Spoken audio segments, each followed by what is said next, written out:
नमस्कार. मी दीपा पल्ले आदिर समुपदेशन आणि विविध मार्गदर्शनमध्ये आपलं स्वागत करते. आजचा आपला विषय आहे की आयुष्याचा प्रवास आणि आपल्या हातून होणाऱ्या चुका ह्यांना कसं आपण मॅनेज करायचं याचा आपण आज ह्याच्यावर आपण चर्चा करणार आहोत. आयुष्य म्हणजे एक प्रवास असतो, नाही का?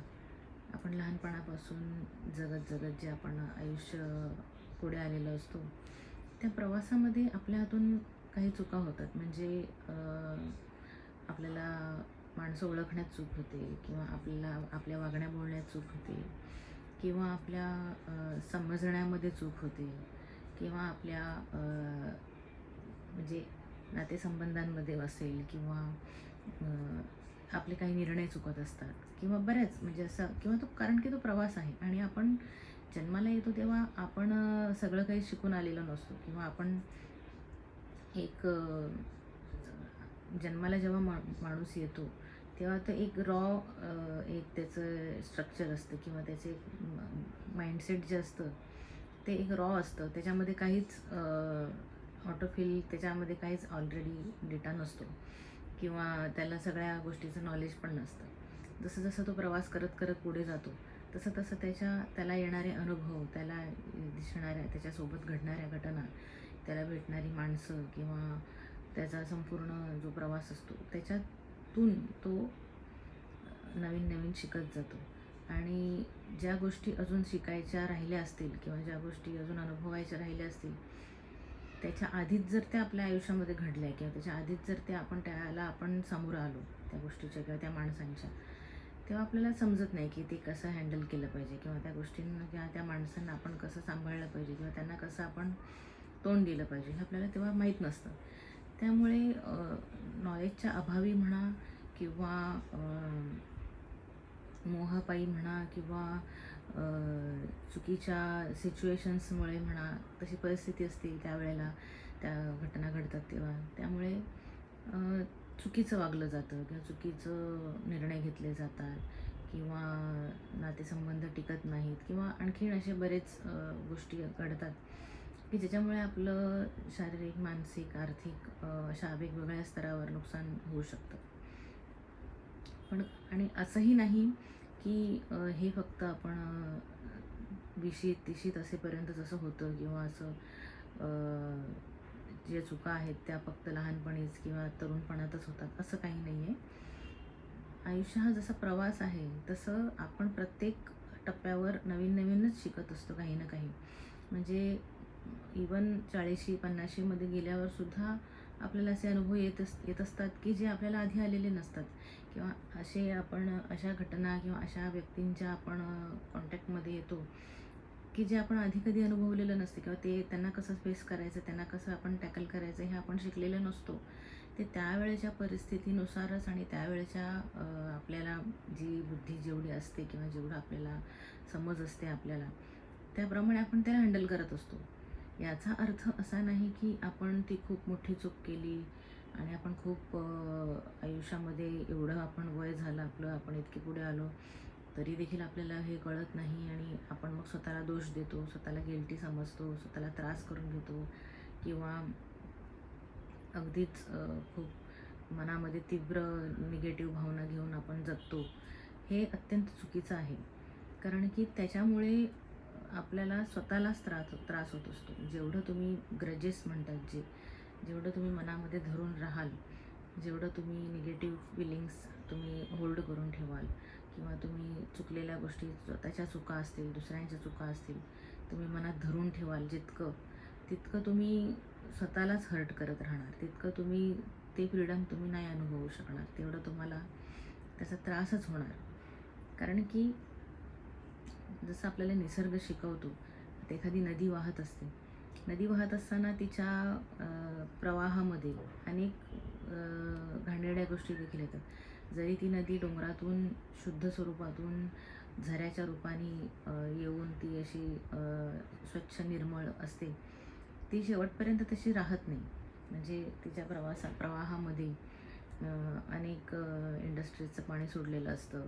त्याच्यानंतर तिच्या प्रवाहामध्ये गाई, म्हशी, गुरं धुतली जातात लोक कपडे धुतात, म्हणजे त्याचा वापर केला जातो स्वच्छतेसाठी त्या पाण्याचा. किंवा अनेक असे खडक येतात मोठे मोठे की त्याच्यावरून तिला वाहत जावं लागतं. अडथळे येतात अनेक, छोटे मोठे रस्ते असतात, त्याच्यातून तिला तो रस्ता शोधत शोधत तिला प्रवाह तिचा त्या सागरापर्यंतचा तिला प्रवास करायचा असतो. पण असं होतं म्हणून ती कुठेही थांबत नाही, किंवा असं तिचं पाणी खराब झालं म्हणून ती कधीही तिचा प्रवाहावर त्याचा परिणाम होत नाही. ती सतत वाहत असते, ती सतत संथपणे वाहत असते. ती कितीही दगडं खडक मध्ये येऊ देत प्रवासात, ती तिचं वाहनं थांबवत नाही. शिकत असते, ती जात असते, आणि शेवटी सागरात जाऊन आपल्याला मिळायचं हे तिला माहीत असतं. ते तिचं ते ध्येय असतं. त्या ध्येयासाठी ती सगळ्या प्रकारच्या अडथळ्यांचा सामना करत ती जात असते. तसंच आपण माणसाचा आयुष्याचं सुद्धा तसंच गणित आहे की आपण सतत जगत राहिलं पाहिजे. एक चूक झाली याचा अर्थ असा नाही की आपण आयुष्यभर आता आपण आयुष्यभर आपण असं काय म्हणायचं आनंदी राहूच शकणार नाही, किंवा आयुष्यभर आपल्याला कधी चांगली माणसं मिळणारच नाहीत, किंवा आपल्याला चांगले दिवस कधी येणारच नाहीत, किंवा आपल्याला आनंद मिळणारच नाही. हे जे आपण स्वतःचा समज करून घेतो ना, तो फार चुकीचा आहे. आणि असं काही नसतं. ती केवळ एक घटना असते, ती केवळ एक व्यक्ती असते, ती केवळ एक सिच्युएशन असते, परिस्थिती असते की जी चुकते किंवा जी फेल होते. आपण कितीही प्रयत्न केले, आपण कितीही त्याच्यामध्ये एफर्ट्स लावले, तरी आपण त्याच्यामध्ये यशस्वी होत नाही. पण म्हणून संपूर्ण आयुष्य चुकलं असं त्याचा अर्थ होत नाही. जसं पुस्तक असतं, पुस्तक वाचताना आपल्याला एखादं चॅप्टर नाही आवडत, किंवा एखादं कथा आपल्याला इतकी भावत नाही मनाला, आपण ते वाचतो, ठीक आहे, आपण म्हणतो की चला ठीक आहे, वाचली कथा, एवढी काय मला आवडली नाही. आपण पान पलटतो, आपण पुढच्या कथेकडे जातो, आपण पुढच्या पानावर जातोच ना. तिथेच पुस्तक आपण घडी घालून ठेवून देत नाही. आपण पुढे काय आहे, पुढे आणखीन कुठली कथा आहे, पुढे आणखीन काय लिहिलं आहे त्या पानांवरती, हे वाचण्याची जी उत्सुकता असते ती आयुष्यात पण टिकवून ठेवावी लागते. ठीक आहे, एक माणूस आला चुकीचा होता, किंवा आपण चुकीचं वागलो, किंवा नाही जमलं त्या दोघांचं ट्युनिंग, किंवा ते नाही झेपलं आपल्याला त्याच्यातले प्रॉब्लेम सॉल्व करायला, हरकत नाही. तेवढा एकच मार्ग नाही आहे. एवढ्या करोडो जनतेमध्ये एकच व्यक्ती नाही आहे की जिच्याकडून आपल्याला हर्ट झाले, किंवा जिच्यामुळं वर आपला आनंद अवलंबून आहे. असं काही नसतं. पान पलटतो तसं आपण त्या व्यक्तीला, त्या घटनेला, त्या दुःखाला, त्या हर्टला आपण मागे टाकायचं. मागे टाकलं, पुढे चालत राहायचं. नवीन व्यक्ती असतात, आपल्याला आणखीन प्रवास आपला सुरूच असतो. त्यात आपल्याला आणखीन छान छान संधी मिळतात.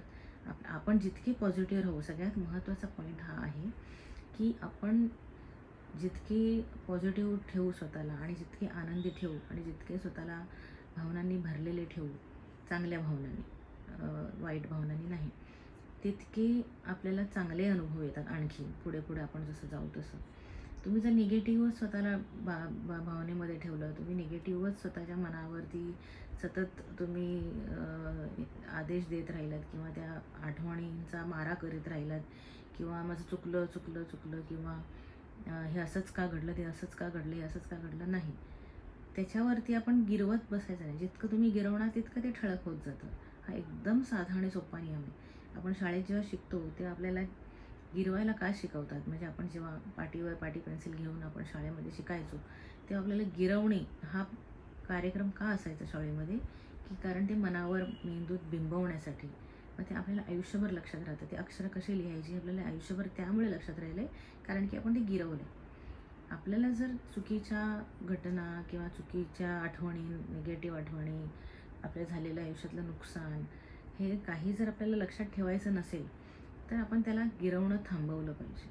आपल्याला त्याला पुसट केलं पाहिजे. जितकं होईल तितकं त्या गोष्टींना, त्या व्यक्तींना, त्या घटनांना, त्या डिसिजन्स, निर्णयांना आपण पुसट केलं पाहिजे. म्हणजे त्याला अक्षरशः आपण तांदळातला खडा काढून बाजूला ठेवतो, तशा त्या गोष्टी आपल्या आयुष्यातून बाजूला काढून ठेवल्या पाहिजेत. ते घडणार होतं, ही घटना घडणार होती, किंवा हे जे भोग असतात आपले, हे होणार होतं. ते कसंही, ती व्यक्ती जरी नसती आली, किंवा ती सिच्युएशन, परिस्थिती जरी निर्माण झाली नसती, तसं आपल्या आयुष्यामध्ये तसं हे परिस्थिती आली नसती, तरीसुद्धा त्यातून होणारा जो त्रास आहे तो कुठल्या ना कुठल्या दुसऱ्या मार्गाने झालाच असता. म्हणून ते आपल्याला तो प्रवास आपल्याला करायचाच होता हे आपण जेव्हा स्वतःच्या मनाला सांगू, तेव्हा आपण त्या आपल्याच निर्णयांना, आपल्या आयुष्यात आलेल्या माणसांना किंवा आपल्याला झालेल्या त्रासाला किंवा घटनांना आपण जबाबदार ठरवणार नाही आणि ठरवलंही नाही पाहिजे. कारण की त्याच्यात कुठलीही गोष्ट बघा, टाळी वाजवतो आपण जेव्हा, तेव्हा हे दोन्ही हात आपले कामाला आहेत. एका हाताने टाळी